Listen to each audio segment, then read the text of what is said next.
Assalamualaikum warahmatullahi wabarakatuh. Apa kabarnya semua? Semoga kalian baik-baik saja. Kali ini saya akan membahas alur novel Donghua Swallowed Star. Tanpa basa-basi, yuk langsung disedot.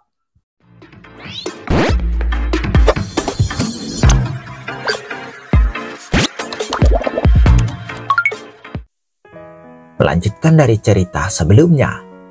Di dalam Menara Bintang, saat ini, diagram binatang kesengsaraan dan diagram kekosongan melayang di udara secara bersamaan dengan diagram kekosongan yang melapisi diagram binatang kesengsaraan dengan sempurna. Menurut penelitianku sebelumnya, cara yang tepat untuk memahami diagram binatang kesengsaraan adalah dengan memulai dari bagian kecil di tepinya, lalu memperluas jangkauannya secara bertahap hingga seluruh gulungan terlihat. Namun, metode yang digunakan oleh keluarga kerajaan kuno Yanfeng adalah dengan melapisi diagram kekosongan. Pikir Luo Feng. Diagram kekosongan melapisi diagram binatang kesengsaraan yang memantulkan diagram binatang kesengsaraan ke dalam 3000 lapisan ruang yang masing-masing lapisan memperlihatkan gambar yang berbeda. Setelah memahami diagram 3000 binatang kesengsaraan kekosongan, maka memahami diagram binatang kesengsaraan secara lengkap akan jauh lebih efektif. Setelah memahami diagram 3000 binatang kesengsaraan kekosongan, maka memahami diagram binatang kesengsaraan secara lengkap akan jauh lebih efektif. Pikir Luo Feng.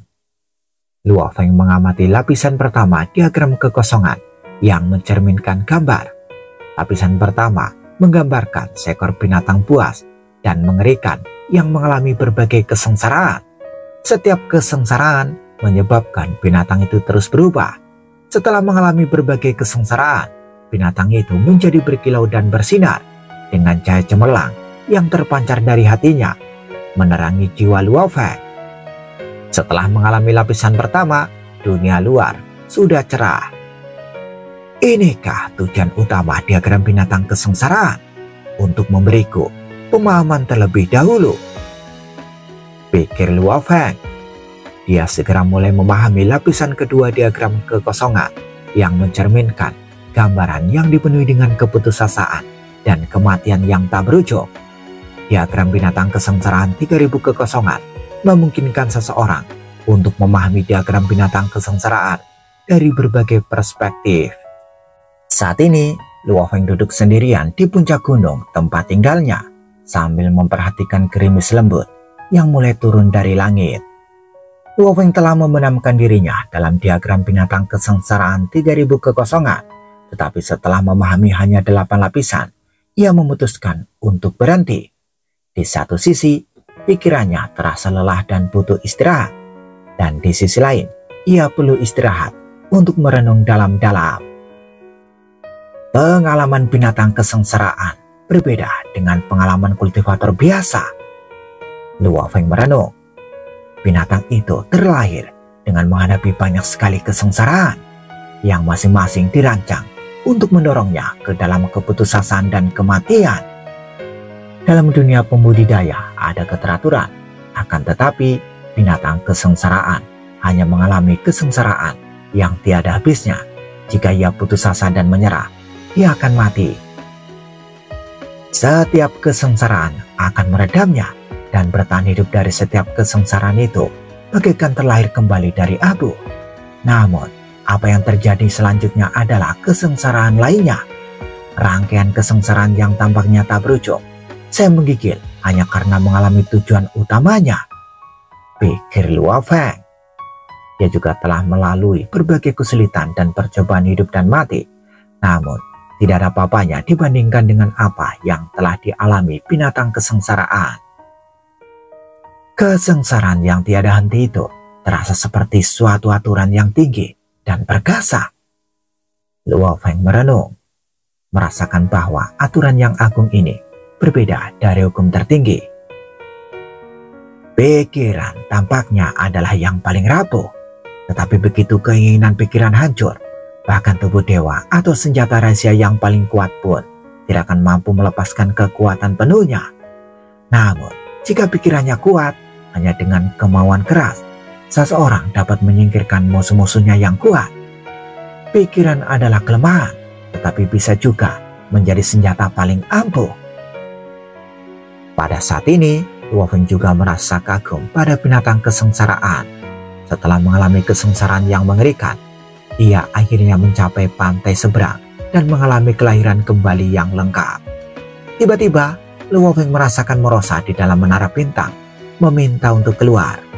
"Tuan, Tuan, biarkan aku keluar." Morosa mengirimkan pesan melalui tautan pikiran mereka. Dengan sebuah pikiran, Luo Feng membiarkan Morosa muncul di sampingnya. Morosa menatap hujan ringan yang turun di luar, berbaring dengan puas, dan menepuk perutnya dengan puas. "Mayat Suyon masih berada di dalam menara bintang. Mengapa kau beristirahat?" tanya Luo Feng.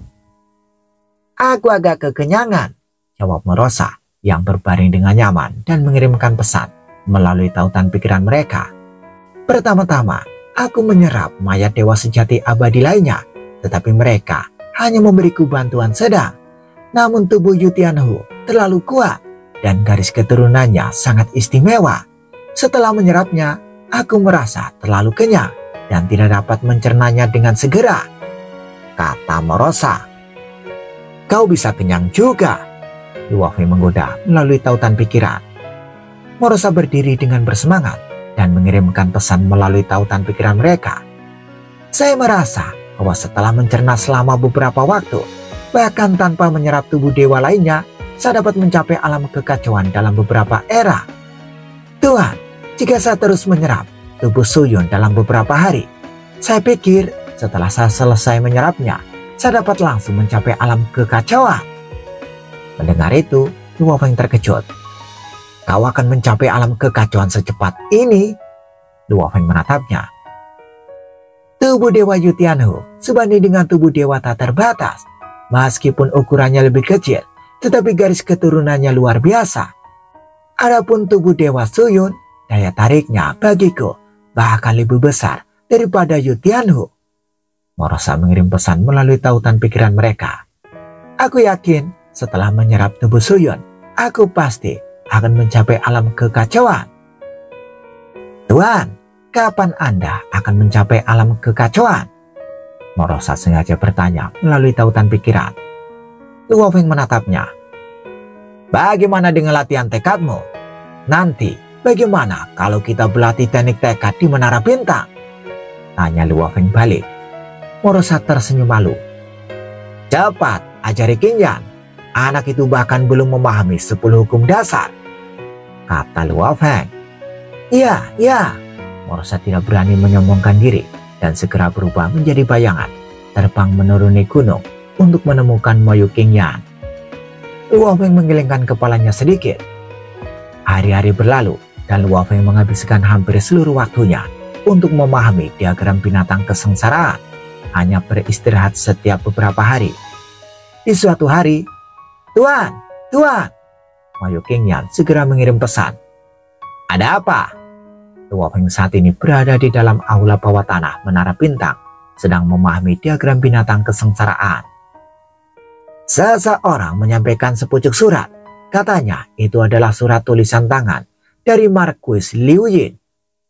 Moyu Qingyan melaporkan merasakan tekanan karena memegang sepucuk surat dari seorang master kekacauan. Ledakan, pintu menuju aula bawah tanah terbuka. Luo Feng melangkah keluar dan dalam sekejap ia sudah berada di pintu masuk gua. "Tuan Luo He!"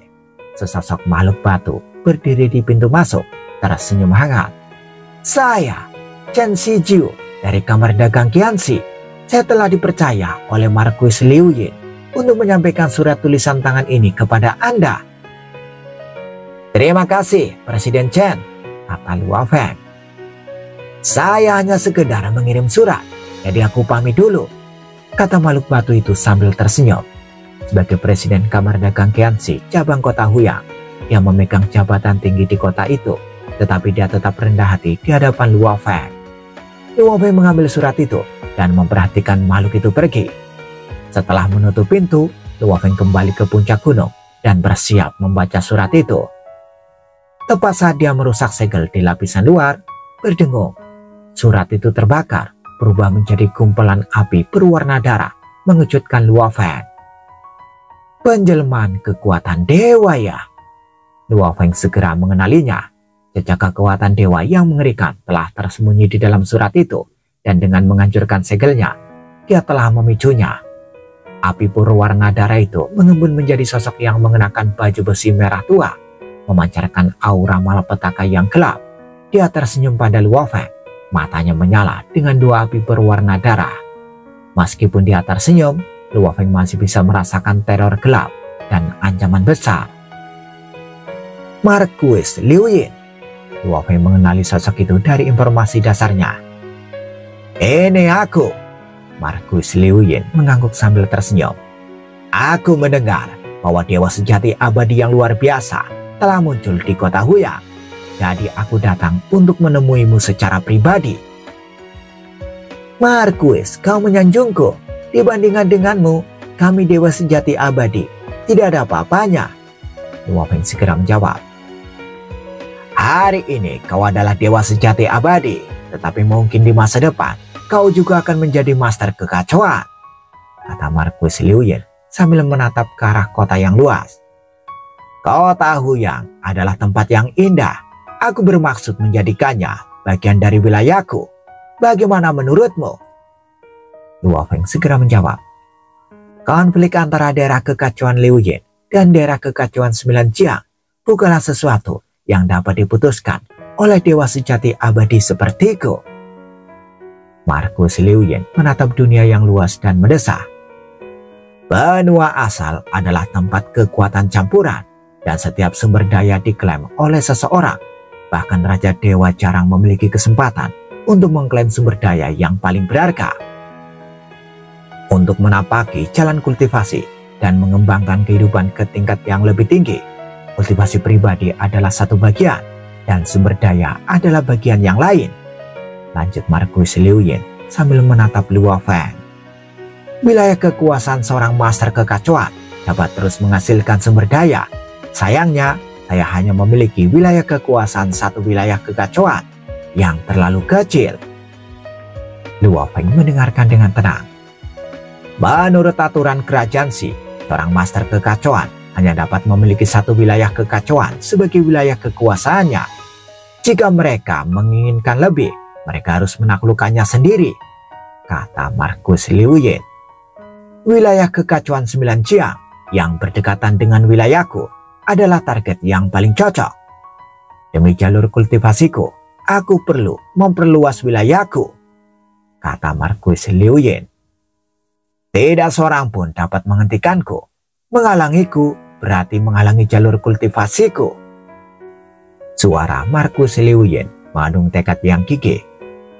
Jika Marquis Sembilan Jiang menghalangi jalanku, aku akan menghadapinya secara pribadi, kata Marquis Liu Yin sambil menatap Luo Feng. Dan dalam konflik di tingkat dewa sejati abadi, hanya kau yang bisa melampaui seluruh pasukan kota Huyang. Aku harap kau tidak akan ikut campur.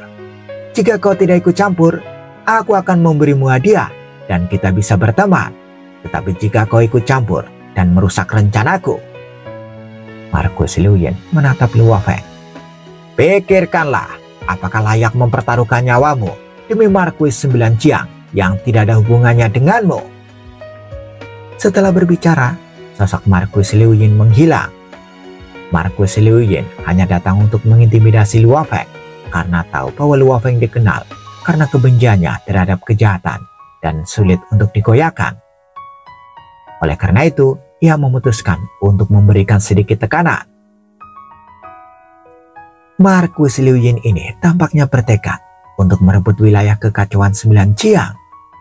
Luo Feng sedikit mengernyit. Aku harus bertindak hati-hati di masa depan, pikir Luo Feng. Marquis Liu Yin datang menemuiku secara pribadi. Sepertinya kota Huyang dan seluruh wilayah kekacauan Sembilan Jiang akan menghadapi perang. Luo Feng berpikir sejenak sebelum kembali ke aula bawah tanah. Nasib wilayah kekacauan Sembilan Jiang seharusnya menjadi perhatian Marquis Sembilan Jiang dan para raja dewa kerajaan Xi, bukanlah dirinya. Di dalam menara bintang, Luo Feng duduk bersila, menatap diagram binatang kesengsaraan 3000 kekosongan yang melayang di udara. Lapisan ke-533. Binatang kesengsaraan mengalami satu kesengsaraan demi kesengsaraan. Selama proses ini, ia juga bertemu dengan beberapa sahabat. Luo Feng mengamati bayangan yang terpantul pada diagram kekosongan. Selain binatang kesengsaraan, ada juga beberapa makhluk seperti binatang. Namun sahabatnya tumbang satu persatu. Beberapa bahkan terbunuh oleh binatang kesengsaraan itu sendiri. Lapisan ke-679. Binatang kesengsaraan tidak memiliki teman lagi. Pada titik ini, ia menjadi semakin kesepian dan kuat. Pikiran dan keinginannya menjadi semakin menakutkan, dan ia mengatasi setiap kesengsaraan yang dihadapinya. Luo Feng samar-samar merasakan suatu jalur kultivasi mental, suatu metode kultivasi mental milik binatang kesengsaraan.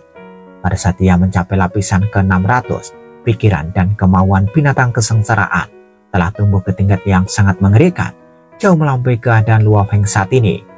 Hanya dengan satu pikiran, ia dapat memusnahkan langit dan bumi yang luas dan melenyapkan kesengsaraan yang dipaksakan oleh aturan tak kasat mata. Dengan memahami sebagian kecil saja, Luo Feng merasakan pikirannya sendiri perlahan mulai berubah. Lapisan ke-852, binatang kesengsaraan menghadapi kesengsaraan paling mengerikan dalam sejarahnya. Binatang kesengsaraan lain yang mirip binatang. Kedua binatang kesengsaraan itu bertarung sampai mati. Pertempuran mengerikan ini berlangsung lama hingga lapisan ke-873 diagram refleksi kekosongan. Saat binatang kesengsaraan akhirnya menang, kemenangan ini menandai transformasi besar bagi binatang kesengsaraan. Hanya dengan mengamati diagram binatang kesengsaraan 3000 kekosongan dan mengalami wawasan yang tersampaikan lewat gambar-gambar ini, Luo Feng merasa seakan-akan dirinya tumbuh bersama binatang kesengsaraan itu dan memperoleh banyak hal dari proses tersebut. Pikiran bisa luas atau kecil, cukup luas untuk menantang aturan tertinggi, atau cukup kecil untuk menyatu dengan makhluk lemah yang tak terhitung jumlahnya. Ketika makhluk lemah yang tak terhitung jumlahnya bersatu menjadi satu, mereka dapat menyaingi yang tertinggi. Pada lapisan ke-873, ketika binatang buas kesengsaraan mencapai transformasi terakhir dan kemenangannya, Luo Feng memperoleh lebih banyak wawasan mengenai metode kultivasi mental binatang buas kesengsaraan, dan pikirannya sendiri melanjutkan transformasinya yang lambat. Ledakan. Sejak menjadi dewa sejati, tekad Luo Feng telah mencapai puncak level master kekacauan. Dengan nutrisi dari tubuh dewa yang kuat, penempaan metode rahasia, teknik Liu Yan, dan bantuan dari berbagai sumber, terutama wawasan yang diperoleh dari diagram binatang kesengsaraan 3000 kekosongan, ke dalam metode kultivasi mental yang berbeda, pikiran dan tekad Luo Feng akhirnya berhasil menembus hambatan itu. Pada saat ini, tekad mental Luo Feng telah sepenuhnya melangkah ke ranah baru. Jika sebelumnya tekad mental Luo Feng tak tergoyahkan, teguh bahkan saat menghadapi kehancuran dunia, mampu menembus rintangan apapun di jalan. Sekarang, tekad mentalnya telah memperoleh lapisan esensi tambahan, yaitu tekad mentalnya dapat menyatu menjadi kekuatan yang tak terhentikan, seperti langit dan bumi. Ia juga dapat terurai menjadi miliaran pecahan yang tak henti-hentinya dipenuhi kehidupan. Bahkan jika tekad mental Luo Feng menderita serangan yang mengerikan, selama masih ada sedikit yang tersisa, ia dapat dengan cepat kembali ke keadaan puncaknya. Inilah jalur pikiran yang dipahami Luo Feng dari diagram binatang kesengsaraan, yaitu hati yang abadi. Dengan hati yang abadi, seseorang dapat bertahan hidup dari kesengsaraan yang tak terhitung jumlahnya, mencapai pantai terakhir dan menjalani transformasi lengkap. Tekad mentalku telah lama mencapai puncak level master kekacauan. Namun, bahkan setelah menjadi dewa sejati abadi, dengan tubuh dewaku yang diperkuat 1 miliar kali lipat, dan setelah mengolah teknik Liu Yan selama lebih dari 20 era, aku masih belum berhasil. Itu karena aku belum pernah memahami esensinya. Tanpa memahami esensinya, satu-satunya cara adalah dengan mengandalkan berjalannya waktu. Secara bertahap akan melemah hingga terjadi terobosan ke tingkat Raja Dewa. Mungkin setelah berlatih teknik Liuyan selama ribuan atau bahkan puluhan ribu era. Luo Feng menyadari hal itu. Waktu memang misterius. Namun sekarang, aku baru memahami sedikit diagram binatang kesengsaraan.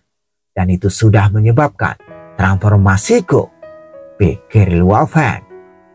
Dengan transformasi dalam tekadku ini, kekuatanku meningkat secara signifikan. Dan sekarang, aku akhirnya memiliki cara untuk menghadapi master kekacauan. Luo Feng merasa jauh lebih tenang.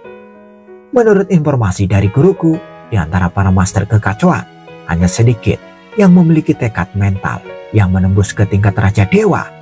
Saat ini, di bawah tingkat Raja Dewa, tidak ada yang mampu menahanku, pikir Luo Feng. Seiring dengan meningkatnya kekuatanku, keunggulan teknik Liuyan akan semakin mengecil. Menurut informasi guruku, Yuan di benua asal adalah legenda tentang pembebasan dari kurungan. Dia juga membimbing banyak junior dan meninggalkan beberapa warisan. Teknik Liuyan hanyalah salah satunya, pikir Luo Feng. Warisan yang ditinggalkan Yuan memang menyebabkan berbagai kekuatan di benua asal saling berebut dan sebagian besarnya berakhir di tangan dua negara kuno besar. Guruku sudah menduga bahwa kedua negara kuno besar itu kemungkinan memiliki makhluk-makhluk kuno yang telah terbebas dari kurungan itu, karena kedua negara kuno besar itu jauh lebih kuat daripada kerajaan-kerajaan lainnya dengan banyak warisan yang misterius dan kuat. Contohnya, kaisar bangsa kuno Yan Feng yang melukis diagram ini. Saya baru memahami sedikit dari karyanya dan itu membawa saya pada terobosan. Namun, dia melukis banyak diagram binatang kesengsaraan. Setelah mengamati sendiri binatang kesengsaraan itu, Luo Feng mulai memahami bahwa diagram binatang kesengsaraan ini yang masing-masing dijual seharga 15 juta pasir kosmik mungkin sama sekali tidak penting bagi kaisar negara kuno Yan Feng.